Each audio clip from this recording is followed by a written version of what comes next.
Welcome to the Miracle Mind. I'm happy that you're here and that you decided to join, whether that's in the middle of the night, whether that's in the early morning, whether that's in the late afternoon or in the evening.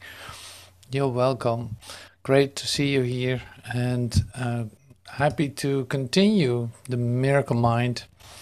This incredible program, you could say, given to us on a daily basis almost.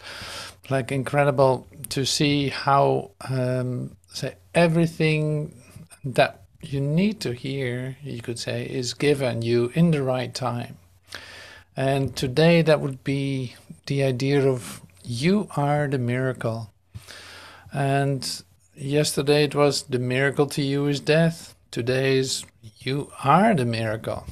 Well, you see this, say, continuation of the program, you could say, the curriculum is also completely given by the daily lessons.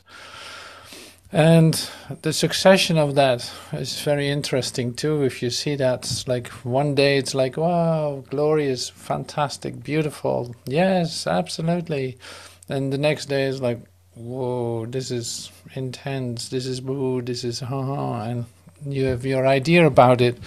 But what I mean to say is like, it brings you, say, up high, and then it brings you back here to take a look at it, and then you can transcend that again or heal that again, let that be healed again, so that there's an yeah, it just happens that way. It's like there seems to be a rhythm in it that is really taking you and bringing you back here. It's not that we fly away forever or drift off into some kind of astral space. No, it's being brought in here, becoming very physical, and you literally incarnate the ideas, or yeah, so integrate the ideas into your daily being. So this is, you take it everywhere, you take it wherever you go. And the thing that can change here is your, say, immediate response, your tendency to respond. And we looked at that yesterday too. It's like there's a tendency to humanly respond to situations that needs to be, say, undone, just to allow you the freedom that is in every situation. But you, with your human response to situations, you have, say, imprisoned yourself, thinking that you needed to respond to this place as if it has a reality. Now, in the development of your trust in the message that's given, in the new experience that is offered you, here's something really to discover. Because in fact, in every situation, you have a choice. Am I going to limit myself with what I perceive, or am I staying in my, say, total uncertainty, but in my actual certainty of knowing that this is not, like this place is not, just like we said yesterday, or like, what am I observing? What am I perceiving? I'm seeing only the past. Say lesson 7, right? Lesson 7. What am I upset about? Lesson 6. I'm seeing something that's not there. I'm upset because I think there's such thing as a separation from God. Well, that is restored. That is not the case. That is restored. There's no separation from everything that is. So that means in every situation, see, this is like listen, learn, and do. So listen, you hear it. It's like, oh, there's no opposite to love. Oh, this place is gone. Like this place is over. What I'm perceiving is already over. I can be upset about it as much as I want, but it is over. It is not there. So listen, learn. I learn that it's not this anymore. Like, I cannot pretend as if this place is real. So now in my doing, something changes too. I'm not going to respond the way that I was used to as a human being to situations. Like I'm dislodging myself from my, say, habitual response as a human being. I thought I was a human being, but I never was a human being, you could say. I never was a human being. Only in my temporary sleep, I thought I was a human being and, say, experienced the consequences of that. Well, here is your awakening.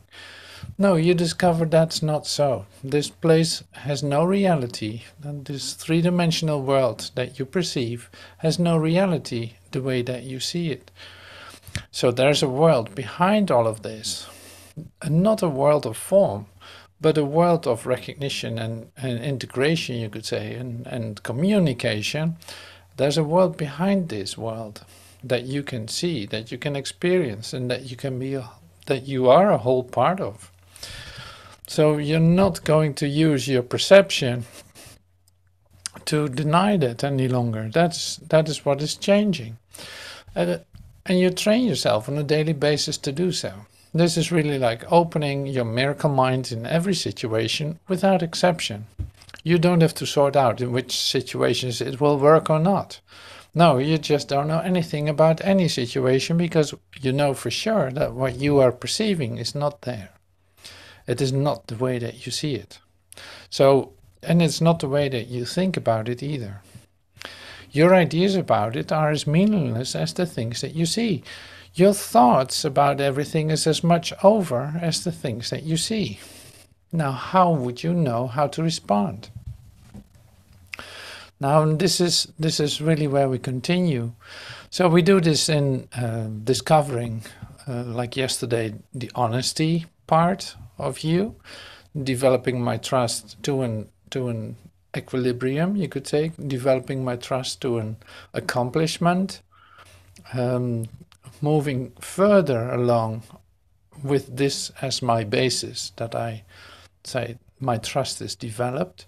I discover I can be completely honest. Honest in the sense of consistent. What I say, what I think, and what I do become one thing. There's no conflict in there. There's no deviation in that. So no judgment related to it either. So today we continue, and I'm going to pull that up in a moment as the manual for teachers, the second characteristic of God's teacher. The third characteristic of the teacher of God. So after honesty, we come into tolerance. So apparently tolerance is an aspect, a characteristic of God's teachers. Tolerance. God's teachers do not judge. To judge is to be dishonest. For to judge is to assume a position that you do not have. Judgment without self-deception is impossible. Judgment implies that you have been deceived in your brothers. How then could you not have been deceived in yourself? Judgment implies a lack of trust, and trust remains the bedrock of the teacher of God's whole thought system. Let this be lost and all his learning goes. Without judgment are all things equally acceptable, for who could judge otherwise? Without judgment are all men brothers, for who is there who stands apart? Judgment destroys honesty and shatters trust. No teacher of God can judge and hope to learn. So this is very clear and seems like law, it's like God's teachers do not judge. To judge is to be dishonest. Now it looks like law, almost like a limitation, but it is, as I say, most of what is being shared in the Course in Miracles is 180 degrees upside down. So in other words, this is your freedom. You cannot judge. You're set free of your judgments. You don't have to judge. You don't have to be dishonest or assume a position you don't have. You cannot judge, simply as that.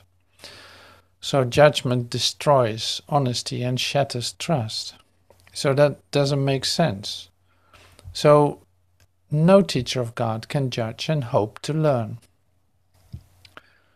This is great to hear this too.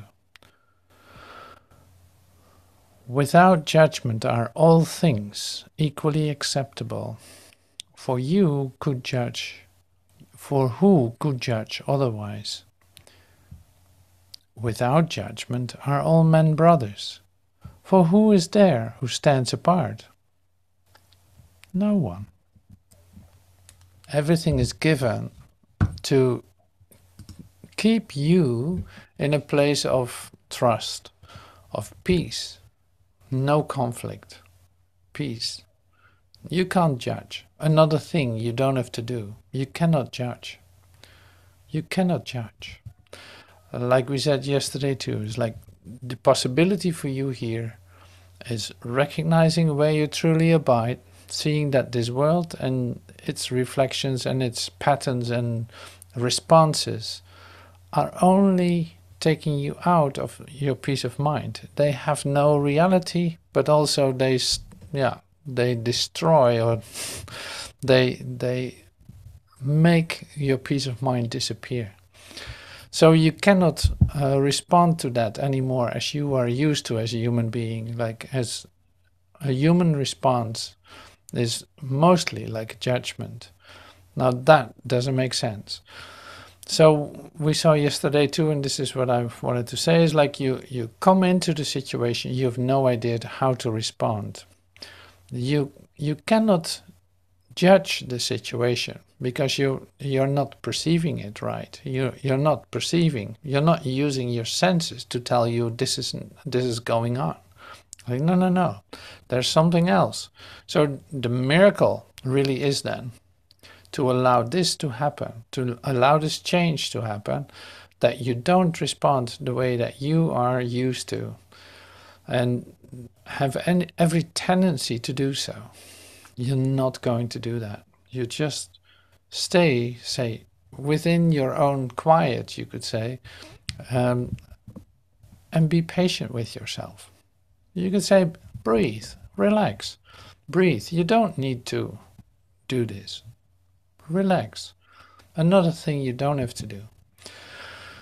So in this relaxation, you actually come to the point where you can the situation be what it is, instead of you trying to adjust it in the way that you want it.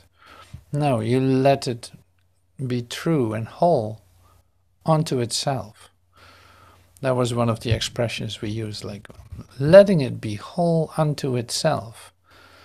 The situation is whole, so don't disturb it. You are whole.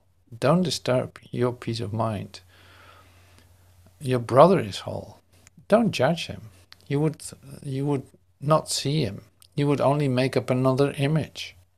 No, don't. You don't have to do that. Here. Let it be whole, because it is whole. Don't disturb that. You don't have to disturb it. So relax into it. Allow this to be whole, and that's all. Sounds easy. Sounds easy. So that's why we have 365 lessons in a year. That means basically for every day in the year, you practice something. Like, oh yeah, let's not forget. Oh yeah, my thoughts are meaningless. I didn't think about that today yet.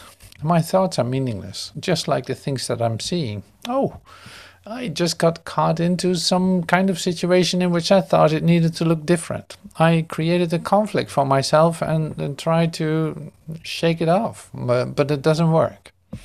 I'm caught in, when I perceive it, I'm caught in the situation. I'm right into my battleground. And my only way to escape it is to let this perception be. Step back out of it and allow the miracle to occur. By your decision that cannot be it. The alternative is given to you. That's how immediate the miracle mind works. Miracle mind being just letting the situation be whole by itself. So it's not a doing. So the miracle, is the miracle important, says somewhere in the manual for teachers too. Is the miracle important? No, miracles as such are not important. Or it's in the miracle principles. No, as such the miracle is not important because it doesn't create anything. It's not a revelation. It doesn't create anything. No, it just puts things in the right perspective. You allow the situation to be whole unto itself. That's all. Not that the situation wasn't whole. No, it was already whole. But you disturbed it with an idea. Like you thought it looked different. And you were mistaken. So that's why this is, we call this like the revolution of self-forgiveness, or however beautiful term you can come up with. Like you have to forgive yourself from the non-occurrence of thinking that something has to look different. Now this is what I mean when I say like you cannot act human anymore, or you cannot relate humanly anymore, because then that would be a disturbance, continuously a disturbance of the whole situation that's presenting itself. Now when your mind becomes whole, like unto itself, when you recognize that that's the case with your mind, that's not a change at all either. So this is another phrase in the Course in Miracles. It's like enlightenment is but a recognition. And what is the recognition? The situation is already whole unto itself, just like I am. I am whole unto myself. I don't need to make up another image. I don't need to judge myself or others. I don't need to do a lot of things that I'm used to as a human being. No, in the undoing of those ideas, I suddenly collapse into my wholeness, and it is right here. And there's no opposite to it. It is whole unto itself. How simple is that? But how simple is that to express that? How is that to practice it? Well, let's listen to what Master Teacher says today.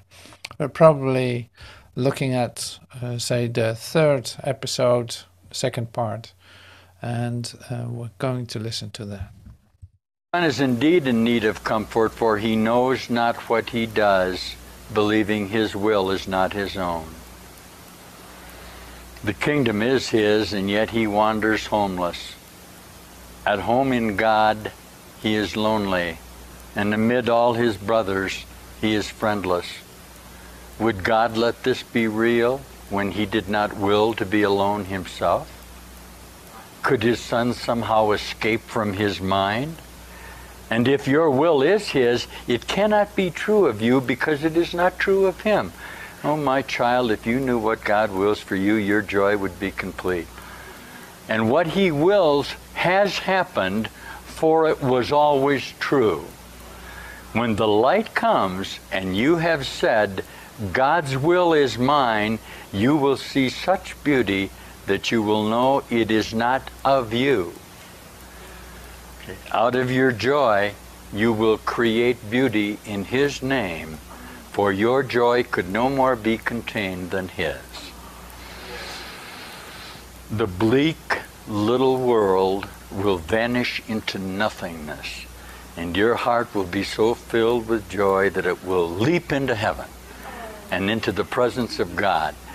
I have not been able to tell you what this will be like until now because your heart wasn't ready. I changed that a little bit. I have the privilege of telling you that you're ready, okay? I'll tell you how it reads. I cannot tell you what this will be like, for your heart is not ready, all right? Well, I have to tell you that your heart is ready for this. Why? Some of you are springing, and if you get one in a batch that springs, everybody else springs. Can you hear that? You guys are all in total association with each other. You think it's a great big place, but it's really not. It's all contained in one little spot. So if one of you springs, everybody springs. Right? It's a contagion of reassociation of light. So it's happened, all right. Okay. So I can tell you what it will be like because you're experiencing it and your heart is ready. And I will tell you, and I remind you often, that what God has willed for himself, he has to will for you, and what he wills for you is yours. Because he wills for himself is what you are, because you are God creating. Lovely. Now, the way's not hard, but it has been very different for you, and may still be a little different. Okay? Why? Yours has been the way of pain, which God doesn't know anything about. That way is very hard indeed, and it's very lonely. And fear and grief are your guests, and they go with you and abide with you on the way. That's not to say you're not going to get it that way. It didn't say that.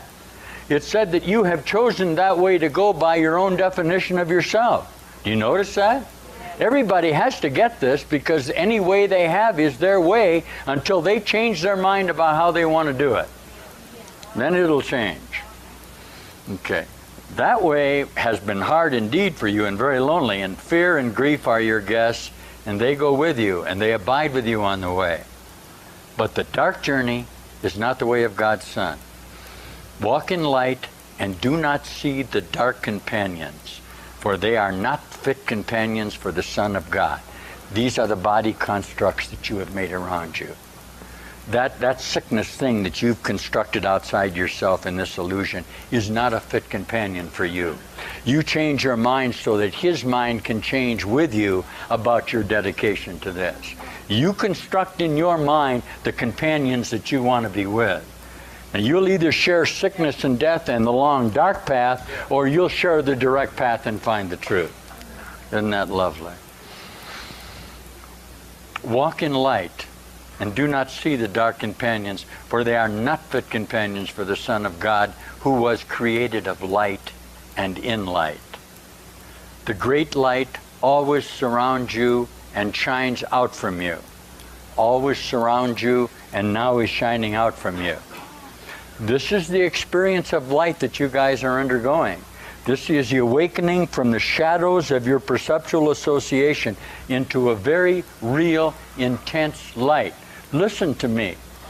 When I talk of light, I'm not just talking of the spectrum of light that indicates brightness and darkness.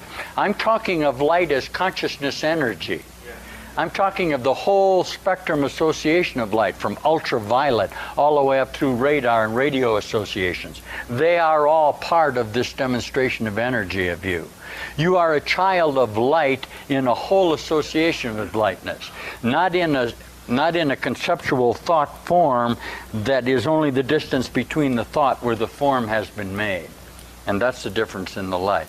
The great light always surrounds you and shines out from you. How can you see the dark companions in a light such as this? If you see them, it is only because you are denying the light. You've set them up to keep you from seeing through them, haven't you? You've projected that image of that body out from you, and you hold it in an association with your own mind. What you guys are undergoing in this new awakening is you're beginning to look right through each other. This is the teaching. You don't have a perceptual evaluation of it objectively. What happens to it? It turns to great ray light. Your mind actually reassociates it in the brightness of your own new whole mind, right? Okay. How can you see the dark companions in a light such as this? If you see them, it is only because you're denying the light. But deny them instead, for the light is here and the way is clear. God hides nothing from his Son, even though his Son would hide himself. Yet the Son of God cannot hide his glory, for God wills him to be glorious and gave him the light that shines in him. You'll never lose your way, for God leads you. When you wander, you but undertake a journey that is not real. The dark companions, the dark way, are all illusions, and they are not true. You turn toward the light, for the little spark in you is part of a light so great that it can sweep you out of all darkness forever. For your Father is your Creator, and you are like him. The children of light cannot abide in darkness, for darkness is not in them. Do not be deceived by the dark comforters, and never let them enter the minds of God, for they have no place in his temple. You let the dead bury the dead. Do not be satisfied with your previous associations. The dark comforters are only those in your mind in this place who are telling you everything is going to be okay. Okay, you can share death with me in this if you want to. The guy next to you that you're in pain with, that you're sharing, he's your dark comforter. He has no reality, okay? For your Father is your Creator, and you are like Him. Do not be deceived by the dark comforters, and never let them enter the mind of God, for they have no place in His temple. When you are tempted to deny Him, remember that there are no other gods to place before Him, and accept His will for you in peace, for you cannot accept it otherwise. Only God's comforter can comfort you. Listen, in the quiet of His temple, He waits to give you the peace that is yours. Give His peace that you may enter the temple and find it waiting for you. You can't do it if you don't give it. You can't draw from the warehouse until you know you are the warehouse. You can't know you're the warehouse until you give everything away that you have. Through the giving of everything, you discover you have the fullness. Until you do, you'll always be lacking in your own warehouse. Isn't that astonishing? See, it's like an endless circle. The more you take out of it, the more there is.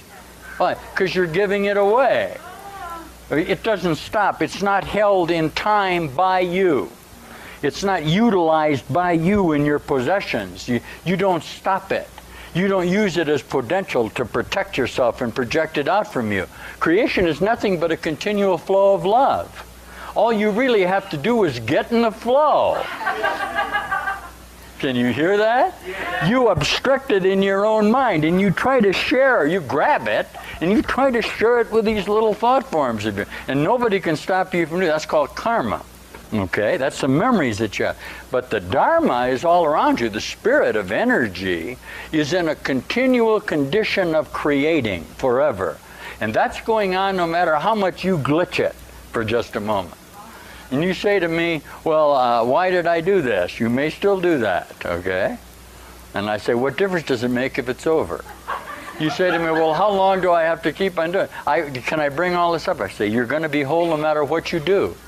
It doesn't make any difference. Your admission of that puts you into the flow of creation, which is what everything is, all right? And you are that. Ready? Give His peace that you may enter the temple and find it waiting for you. But be holy in the presence of God, or you will not know that you are there. You can't. Where is God? Here. You can't know you're there until you are holy in your own self, until you decide there is a God and you want that more than this. For what is unlike God cannot enter His mind, because it was not His thought and therefore does not belong to Him. And your mind must be as pure as His if you would know what belongs to you.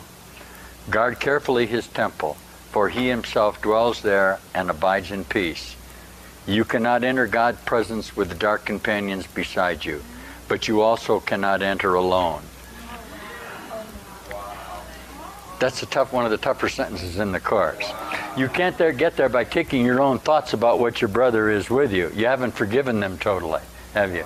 You're demanding recognition for your mind at the place of God. Yet you cannot go alone, because all of your projections, which are the creations of your mind, must go with you in order to be whole. You see what forgiveness offers you, teachers? Salvation. Huh? That's what that says. Isn't that lovely? Isn't that lovely?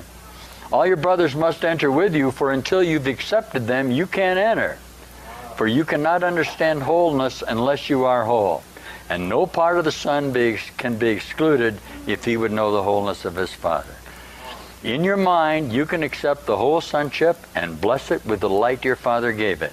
Then you will be worthy to dwell in the temple with him, because it is your will not to be alone. God blessed his Son forever. If you will bless him in time, you will be in eternity. If you will bless him in time, you will be in eternity. Not you'll find eternity, you'll be there.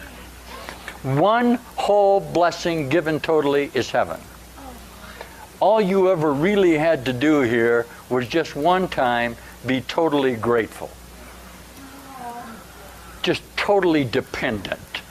Just one time you had to base your reality on the fact that there's a whole God who created you perfectly. When you listen to these new brothers saying thank you, understand that they understand that their reality is based on their gratitude. Their reality is based on their total dependence on God. Their freedom of mind is based on their dependence on God, not on themselves, which can only bind them to their own associations with themselves. Do you see? You bind yourself by your determination to be guilty in your own associations. Don't do it anymore. Never forget, I'm not going to keep on going. This is lovely. Then comes the dynamics of the ego. Ready? I start to do what's going to be in the next page. Yours is the independence of creation, not of autonomy. Your whole creative function lies in your complete dependence on God, whose function He shares with you. By His willingness to share it, He becomes as dependent on you as you are on Him. And what a lovely sentence.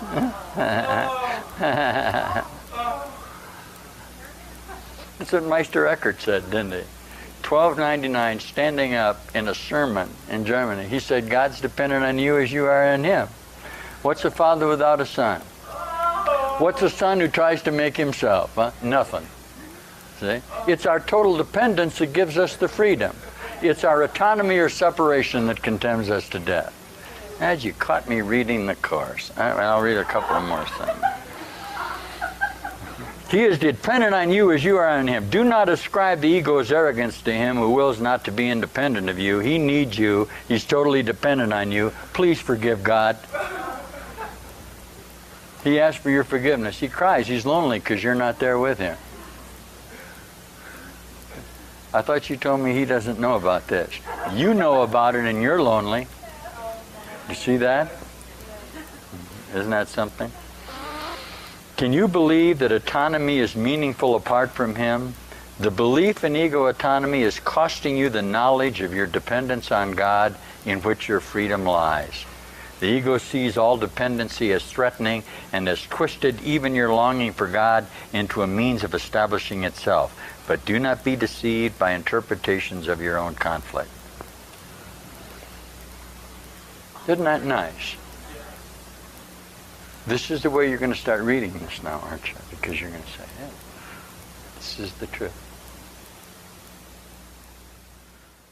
So we continue now first with the part of the where we were left off yesterday, with going through the book.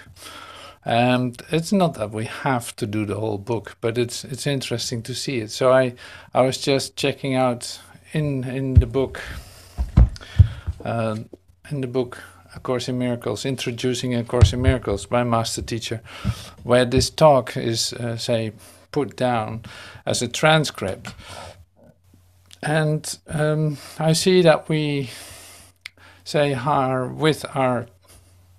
looking at the text here together, we are probably a third of where we are now with listening to the tape.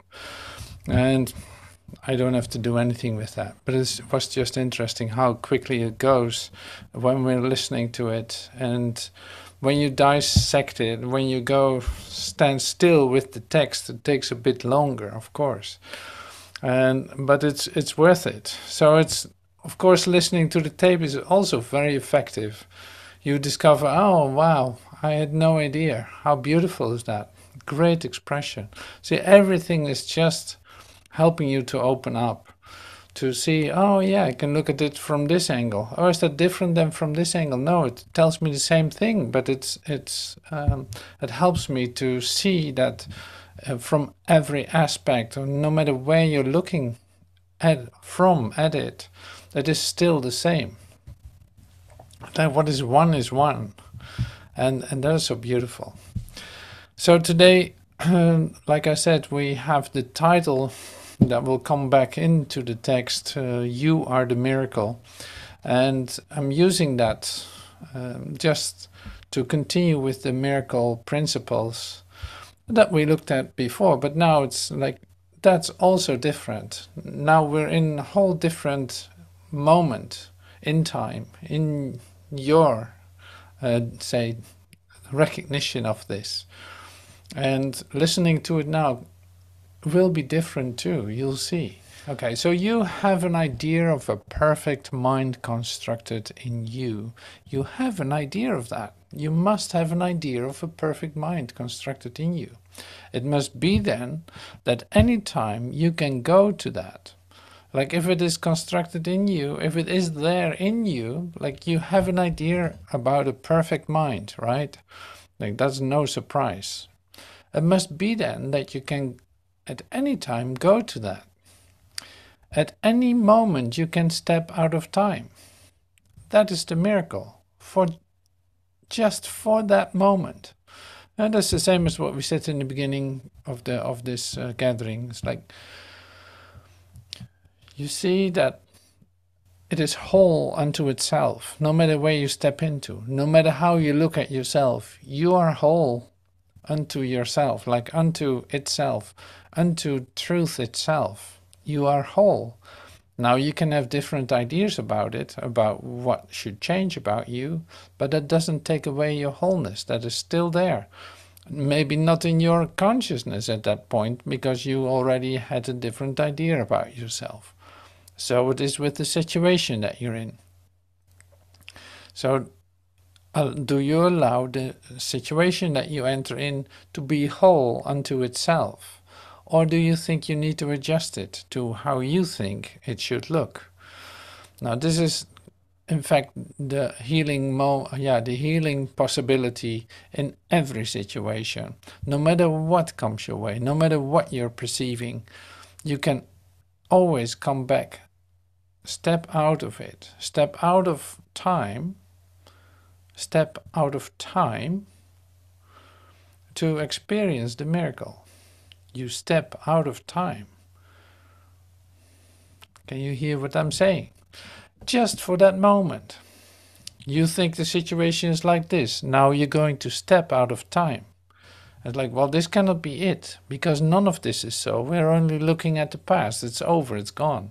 It is nothing that I'm perceiving. Like I'm literally perceiving a meaningless world with eyes that think, that see.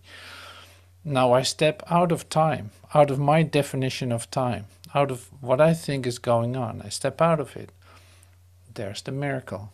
For just that moment. Seeing it in a new perspective, in a whole different perspective. Not, say, allowing it to be whole unto itself. So there's no separation in that. There's no division in that. There's no conflict in that. Is that possible in every situation? Yes, it is.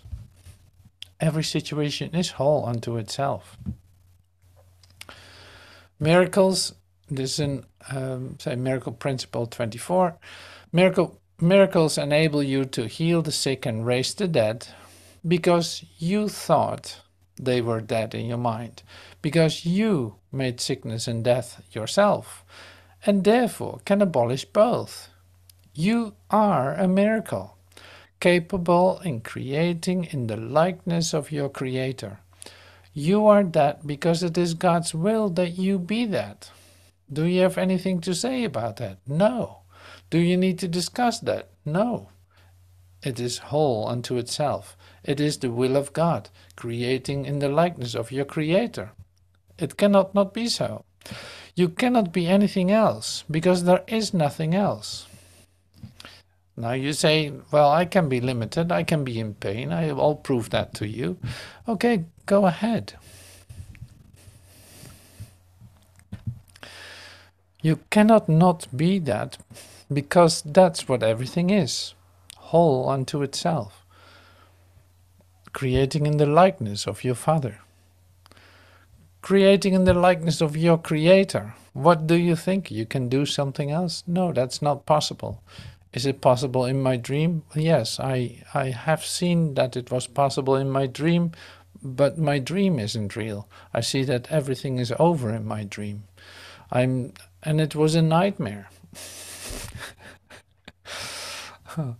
Obviously then, your perceptual judgment of it cannot be true, right? Your perceptual judgment of it, what you see, cannot be true. You are a miracle, capable of creating in the likeness of your creator. Everything else, oh, here's the nightmare. Everything else is your own nightmare and does not exist. That's the first sentence in the course. Oh my God. Wow. Nothing real can be threatened. Nothing unreal exists. Herein lies the peace of God. You know, these are the first sentences of the course.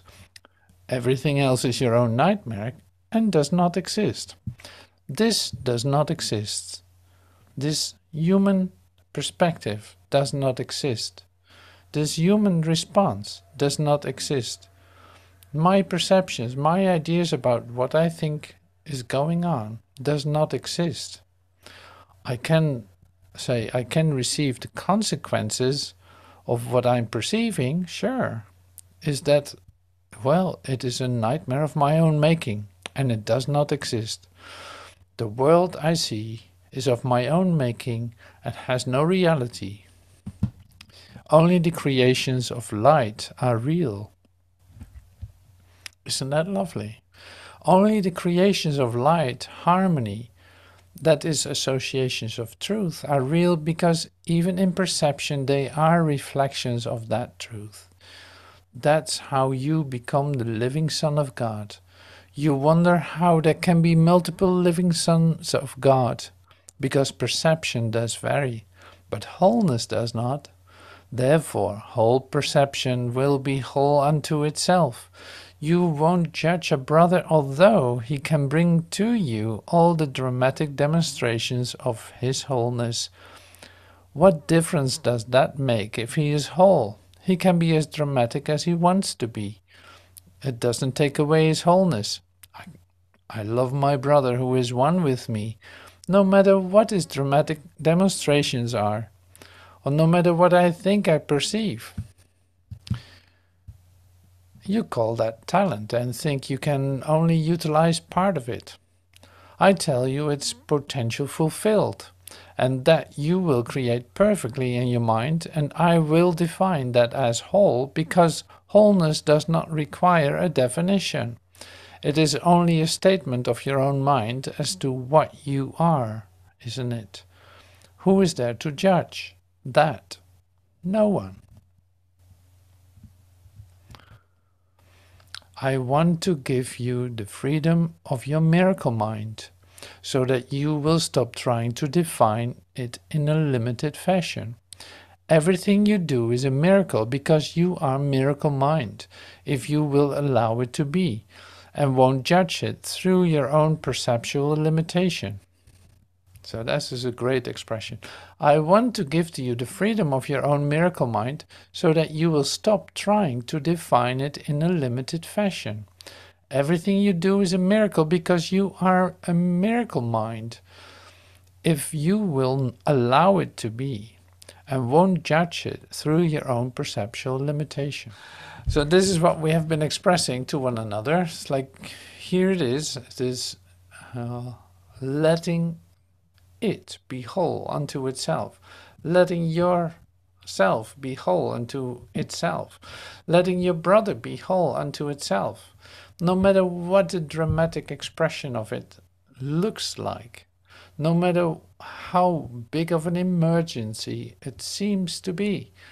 Don't let yourself be fooled. It's like, no, you can stay in your miracle mind, because what is going on? I am creating in the likeness of my Father. Does that have anything to do with my perception? No, not if I perceive in the limitations of my perceptual associations. Like if I trust what I see with my eyes and take that as my reality, I'm caught in that. But that doesn't tell me anything about reality. This is not what it appears to be. And that's the training. It's like, this is the freedom that is given in every situation. So that becomes so clear now. It's so simple. In fact, it's like, it's so simple the way this is given to you. There's no two ways about it. It is singular in itself. So this is your alignment to the miracle mind, you could say. This is your alignment to truth. stand right here and let things be whole unto itself. Don't intervene with that. Don't judge it, because you can't. If it's whole unto itself, why would it have to be judged? There's no reason for it. So all these things start to make perfect sense when you accept it, when you hear it, when you accept it, and when you do it. Make a practice of it. So that's so beautiful about this. So I really enjoy doing this in the sense of remembering it with you, like so easily and so easy and so clear that was being given to us. So it's like everything is the same story in that. It becomes so incredibly deep and singular, you could say, so deep and so acceptable and recognizable that may be the most. You're like recognizable because you recognize the truth that is speaking in this. It's like, yeah, that makes total sense. It makes total sense. Now we enter into the practice of this. And on a day-by-day basis, we enter into the practice of this. No, there are no exceptions. No, this is not an exception either. No, no matter what the dramatic expression is that comes your way, this is not an exception. I love you.